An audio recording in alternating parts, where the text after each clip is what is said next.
한국의 미라클 아프간 수송작전의 감동이 채가시기도 전에 연일 한국의 위상을 알 수 있는 소식들이 나오고 있습니다. 특히 한국의 군사작전의 보안이 아주 뛰어난 점과 민간인으로 구성된 제2의 한국 특수부대들의 역할을 들 수 있습니다. 전문가들은 제2의 특수부대가 아니었다면 아마 미라클 작전은 성공하지 못했을 것이라고 평가하고 있습니다. 특히 제2의 특수부대가 66명의 특수임무단을 지원했기 때문에 모든 작전에서 완벽할 수 있었다는 평가를 받고 있습니다. 그런데 일본에서 뜬금없이 한국이 미라클 작전을 성공적으로 완수할 수 있었던 이유를 한국이 탈레반을 조종하고 있기 때문이라는 말이 돌고 있는데요. 그러면서 그 이유를 현재 어느 나라도 수송작전에서 큰 성과를 못 내고 있는데 한국만 그 성과를 낸 것과 프랑스와 같은 경우 난민 중에 탈레반이 섞여 있었는데 한국은 그렇지 않다고 설명하고 있습니다. 일본은 현재 아프간 내에 미국이 IS와의 전쟁을 선포한 가운데 난민 구출이 어려울 것에 대해 한숨만 쉬고 있는 상황입니다. 이에 일본 정부는 작전 종료를 밝히며 뜻밖의 결과를 발표했습니다. 과연 제2의 특수부대는 누구이며 어떤 역할을 했는지, 왜 일본은 한국이 탈레반을 조종하고 있다고 생각하는지와 아프간 내에서 미국과 IS의 양상이 어떻게 흘러가는지, 그리고 일본 정부의 깜짝 발표가 무엇인지 알아보겠습니다. 최근 미라클 작전에서 민간인으로 구성된 제2의 특수부대라 불려도 과언이 아닌 숨은 공헌자들이 있었다는 사실이 알려져 화제입니다. 이 공헌자들은 그동안 대중의 비난을 받으면서도 비밀 작전을 위해 해명을 거부하고 있었는데요. 그 공헌자들은 다름 아닌 현재 한국 교민들이었습니다. 한국 정부는 아프간 내에서 급박하게 돌아가는 상황 중 지난 15일 현지 대사관 폐쇄를 결정하고 이틀 뒤 마지막 남은 교민 1명과 공관 인원들이 모두 철수한 것으로 알려졌었습니다. 당시 일부 언론들은 해당 교민이 자영업자로 현지 사업 때문에 철수를 거부하고 있어 외교관들이 애를 태우고 있다고 보도하기도 했는데요. 이렇다 보니 관련 기사에는 무책임하다, 그냥 두고 와라는 등 해당 교민을 비난하는 댓글이 달리기도 했습니다. 그러나 미라클 작전이 종료되고 우리 정부의 충격적인 발표가 있었습니다. 외교부에 따르면 아프간 철수를 마지막까지 고민했던 한국 교민은 한국행을 바라는 아프간인 400여 명의 이송을 위해 자신의 사업장을 임시 쉼터로 제공하다 늦은 것으로 밝혔습니다. 덕분에 40도를 육박하는 무더위와 무차별적인 총성 속에서도 그 마지막 남은 교민의 배려로 인해 한국행을 바라던 아프간인들이 안전하게 이동할 수 있었습니다. 외교부 고위 당국자는 교민께서 사업장을 임시 쉼터로 이용할 수 있도록 해준 덕분에 대규모 인원이 안전하게 이동할 수 있었다며, 미국에서 버스 이송을 도와줬지만 집결 시간이 변경되기도 하고 무더위도 계속되는 불안한 상황 속에서도 안정적으로 대기할 수 있었다고 설명했습니다. 한마디로 마지막까지 남았던 교민의 지원이 아니었더라면 변수가 많은 아프간에서 미라클 작전의 성공 여부가 불확실했었을 거란 것이죠. 미라클 작전의 숨은 공로자는 이분만이 아닙니다. 총 3단계로 이뤄진 이번 작전은 1단계부터 쉽지 않았습니다. 미라클 작전 1단계는 군 수송기를 중간 기착지인 파키스탄 이슬라마바드 공항에 착륙시키는 것이었는데요. 문제는 이슬라마바드 공항이 이미 다른 나라의 후송작전 등으로 인해 포화 상태인데다가 파키스탄 내에서도 코로나19가 심각해 영업하는 숙박시설이나 식당을 찾아보기 힘들 정도였습니다. 이렇게 1단계 작전부터 큰 산을 만나야만 했던 특수임무단을 살린 것은 다름 아닌 파키스탄 한국 교민들이었습니다. 파키스탄 현지 교민은 코로나19 사태로 이미 운영을 중단했던 숙박시설을 특수임무단이 사용할 수 있도록 재개방했는데요. 한국의 특수임무단은 약 10,000km가 넘는 장거리 비행에서 얻은 피로를 파키스탄 현지 교민이 제공해준 숙박시설에서 해소할 수 있었습니다. 특히 이러한 긴급 수송 작전에서 조종사들의 컨디션 조절은 매우 중요한 것 중 하나인데요.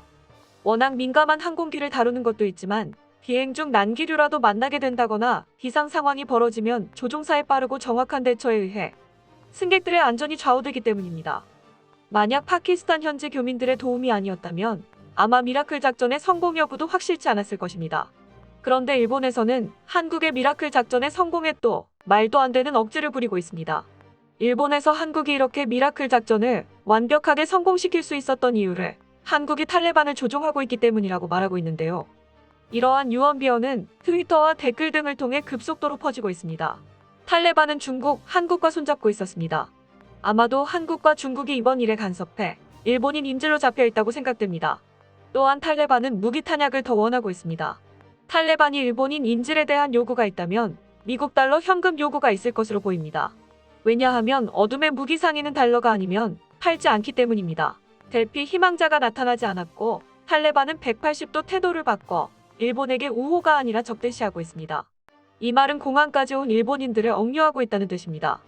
이번 일은 탈레반이 중국과 한국을 끌어들인 시점에서부터 태도가 바뀐 것으로 짐작됩니다. 한국은 탈레반 측과 연결되어 있는 듯한 현상이 있었다.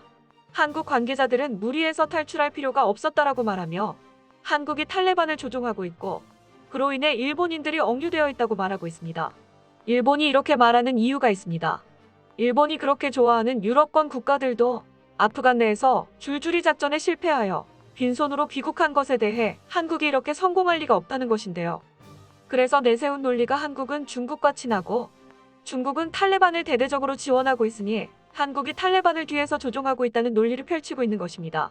일본은 평소에도 한국은 공산주의 국가다라며 미국과 이간질을 시키고 있었는데 이번에도 일본의 한국 공산주의설을 미라클 작전에 껴 맞춘 것입니다. 또 다른 한 가지는 프랑스도 한국 못지않은 수송작전에 성과를 내는데요. 그런데 특수작전에서 나름대로 뼈가 굵은 프랑스 정부마저도 대피 인원들을 프랑스에 들이자마자 그 중에 5명의 탈레반 관련자들이 섞여 있었다는 것을 확인했습니다. 사건의 경위는 공항으로 통하는 검문소를 탈레반이 장악하고 있었는데 검문소 소장 노릇을 하던 탈레반 간부가 프랑스의 대피 인원들과 조우하게 됩니다.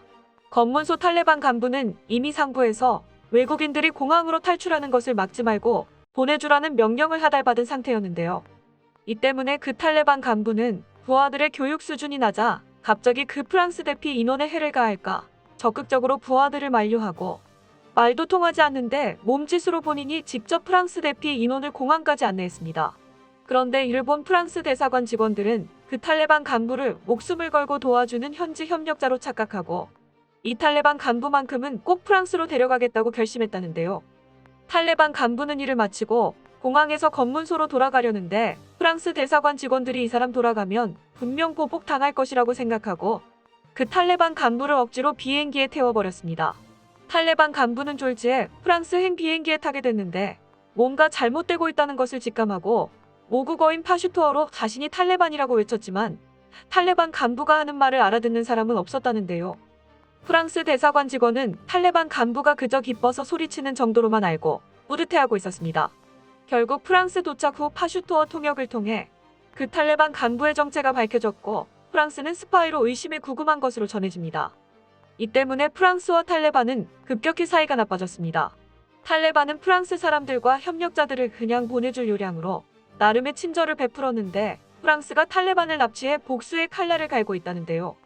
프랑스 정부도 인원 파악 실수로 완전히 탈레반의 표적국이 돼버린 상황입니다.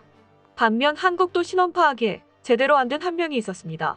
하지만 한국은 작전이 끝날 때까지 긴장의 끈을 놓지 않고 파키스탄에서 한국으로 떠나기 전 아프간 협력자들의 신상을 다시 파악하고 이를 발견해 본국으로 송환시켰습니다. 일각에서는 신원 파악이 안 된 한 명의 탈레반의 감시원이거나 스파이였을 것이라고 예상하고 있었는데요. 데려왔으면 여러 가지로 골칫거리가 됐었을 것인데 우리 특수임무단이 끝까지 긴장의 끈을 놓지 않아 문제를 사전에 차단할 수 있었다는 평가를 받고 있습니다. 그런데 일본은 이것마저도 프랑스의 사례를 들며 한국이 탈레반과 한통속이기에 사전에 파악하고 있었고 일부러 멀지 않은 파키스탄에서 보내줬다는 것입니다. 일본 국민들은 한국의 미라클 작전을 폄하하고 있는 한편 일본 정부도 자국의 수송작전 실패에 대한 체면 차리기에 들어갔습니다. 일본 산케이 신문은 정부, 아프간에서 자국민 수송작전 결과 극소수의 인원만 남았다 발표라는 짧은 글의 기사를 게재했는데요. 매체는 일본 정부가 이슬람 원리주의 세력인 탈레반이 실권을 장악한 아프가니스탄에서 출국을 희망한 일본인이 자위대 수송기로 빠져나왔다며 출국을 원하지 않는 극히 소수의 일본인이 남아있다고 밝혔습니다. 일본 정부는 전부터 대피를 희망하는 사람들에게 집결지에 자력으로 오라고 알렸던 적이 있었는데요.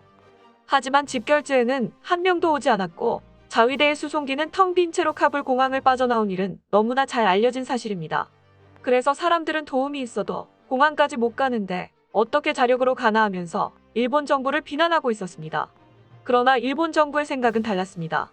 일본 정부 입장에서 집결지에 아무도 오지 않은 이유는 바로 대피를 희망하는 사람들이 없었기 때문으로 결론 지은 것입니다.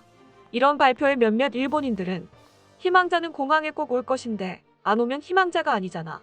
이것이 사실이면 피랍되어도 자기 책임. 현지인과 결혼의 가정이 있다면 아마 남으려고 할 거다라는 반응을 보이며 일본 정부의 발표를 신뢰하고 있는데요. 하지만 일각에서는 아프간 내에서 IS가 미군과 민간인을 공격하고 있고 미국 정부도 이에 보복에 나서 IS 공격 계획자를 처단한 상태라 일본 정부는 불똥이 자국에 튈까 우려하여 작전을 중단하는 핑계로 희망자가 없다고 발표한 것이라고 평가하고 있습니다. 일본은 자국민을 버린 나라라는 인식이 잡히고 있는 상황인데요. 반면 한국은 한 번 인연을 맺으면 끝까지 책임지는 나라라는 인식이 전 세계에 퍼지고 있으며 이러한 한국의 행보에 박수를 보냅니다. 끝까지 시청해주셔서 감사합니다. 도움이 되셨다면 좋아요를, 다른 이야기도 궁금하시면 구독을 눌러주세요.